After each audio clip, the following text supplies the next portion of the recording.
अनादिं सुरादिं मुखादिं भवादिं स्वरूपं त्वदीयं न विद्यन्ति देवाः जगन्मीहिनीयं तु वाग्बादिनीयं सुहृदयोपोषिणीं शत्रुसंहारिणीयं।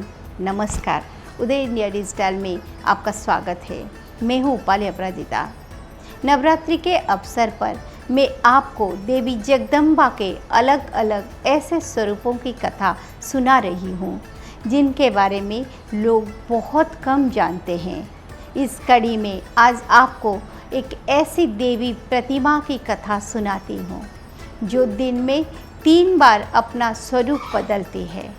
मंदिर में मौजूद माता की मूर्ति दिन में 3 बार अपना रूप बदलती है। वो मूर्ति सुबह में एक कन्या की तरह दिखती है, फिर दोपहर में युवती महिला की तरह और शाम को एक बूढ़ी महिला की तरह नजर आती है।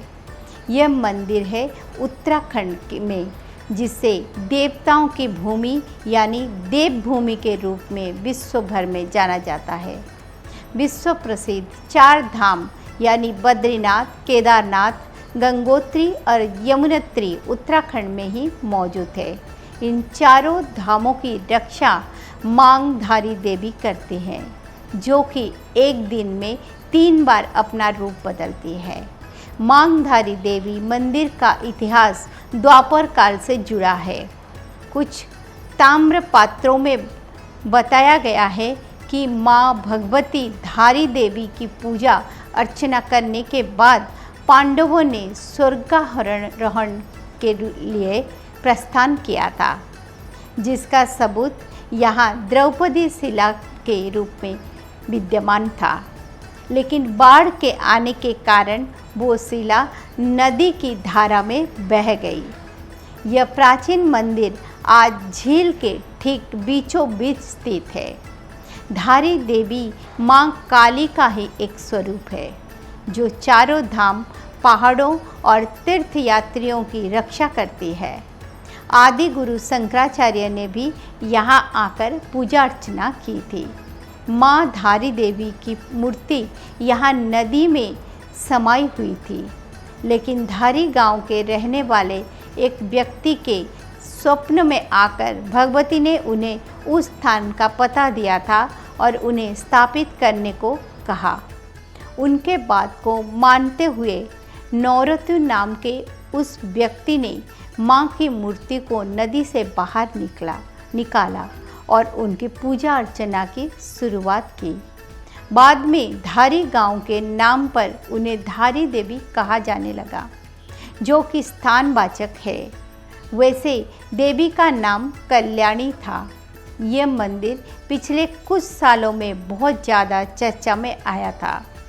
दरअसल साल 2013 में उत्तराखंड में प्राकृतिक आपदा आई थी, जिसमें हजारों लोगों की जान चली गई थी। माना जाता है कि वो आपका माँ धारी देवी की प्रकोप की वजह से ही आई थी, क्योंकि श्रीनगर जल विद्युत परियोजना की वजह से 16 जून 2013 की शाम को माता की प्रतिमा को क्रेन से बाहर निकाल दिया गया था, जिसके बाद चंद घंटों बाद ही उत्तराखंड की ऐतिहासिक त्रासदी हुई। बाद में निर्माण कंपनी ने अपनी गलती स्वीकार करते हुए मंदिर को झील के बीच में उसी स्थान पर बनाया और वहां माता की प्राचीन प्रतिमा को विराजमान किया। तब जाकर प्राकृतिक प्रकोप शांत हुआ। लेकिन इस त्रासदी में उत्तराखंड के केदारनाथ और नदियों के किनारे बनाए गए अनैतिकता के अड्डे ध्वस्त हो गए, जिससे पता चलता है कि धारी देवी का स्थान अत्यंत जागृत है और उत्तराखंड में देवी देवता अब भी निवास करते हैं, जो मनुष्य को लगातार चेतावनी दे रहे हैं कि प्राकृतिक संसाधनों का अतिक्रमण नहीं किया जा चाहिए। लेकिन आधुनिकता की होड़ में मनुष्य लगातार देवताओं की चेतावनी को नज़रअंदाज कर रहा है और विनाश को आमंत्रित कर रहा है। उदय इंडिया पर मैं आपके लिए इसी प्रकार पूरे नवरात्रि काल में देवी की महिमा की कथाएं लेकर आती रहूँगी, जिन्हें देखने के लिए आप हमारा चैनल सब्सक्राइब करें और बेल आइकन दबाना ना भूलें। जय धारी मांग, जय मांग काली।